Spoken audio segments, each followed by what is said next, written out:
ইসলামের মধ্যে সর্বোত্তম কাজ কোনটি আমরা অনেকেই সেটা জানি না। আজকে আমাদের সমাজের মধ্যে অনেক অনৈতিক কাজ হচ্ছে, কিন্তু ইসলামের মধ্যে সর্বশ্রেষ্ঠ কাজ কোনটি কিন্তু আমরা সেটা জানি না, জানতেও চাই না, যেটা আমাদের সমাজ থেকে এখন উঠে যাচ্ছে, অতি তাড়াতাড়ি উঠে যাচ্ছে। নবীজি হাদিসে কালামের মধ্যে বলেছেন, এই সর্বোত্তম কাজ তোমরা করবা। দুইটা কাজ আছে আমাদের সমাজের মধ্যে, এই দুইটা কাজ যদি আপনারা করতে পারেন, ইসলামের মধ্যে সর্বোত্তম দুইটা আপনি কাজ করলেন, আল্লাহর কাছে আপনি পছন্দনীয় হবেন, এবং এই দুইটা কাজ যে ব্যক্তি করবে আল্লাহ রাব্বুল আলামিন তাকে ডাইরেক্ট জান্নাত দিয়ে দিবেন। একটা হচ্ছে তুতিমুত তাআম, মানুষকে বেশি বেশি খাওয়ানো।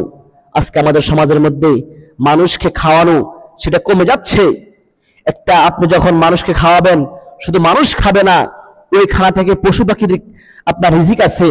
আপনি খাওয়ার পর যে অবশিষ্ট যে আপনার হাড্ডি থাকবে, কাঁটা থাকবে, ওই কাঁটাগুলা হাড্ডিগুলা কি হবে, উঠে আপনার পশু পাখি খাবে।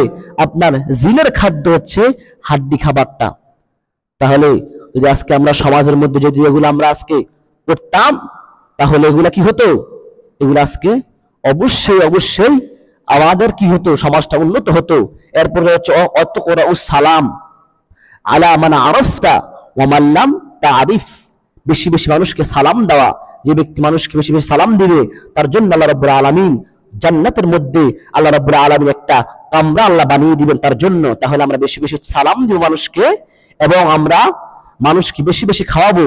এই খাওয়ানোর দ্বারা আল্লাহ রাব্বুল আলামিন আপনার রিজিকও বাড়িয়ে দিবেন, এবং আপনার জন্য একটা অসহায় ব্যক্তি, গরিব ব্যক্তি, সে খানা খাইলো, সে তার ক্ষুধা মিটলো, মিটার কারণে, ওই দোয়ার কারণে আল্লাহ রাব্বুল আলামিন আপনার জীবনের সকল গুনাহ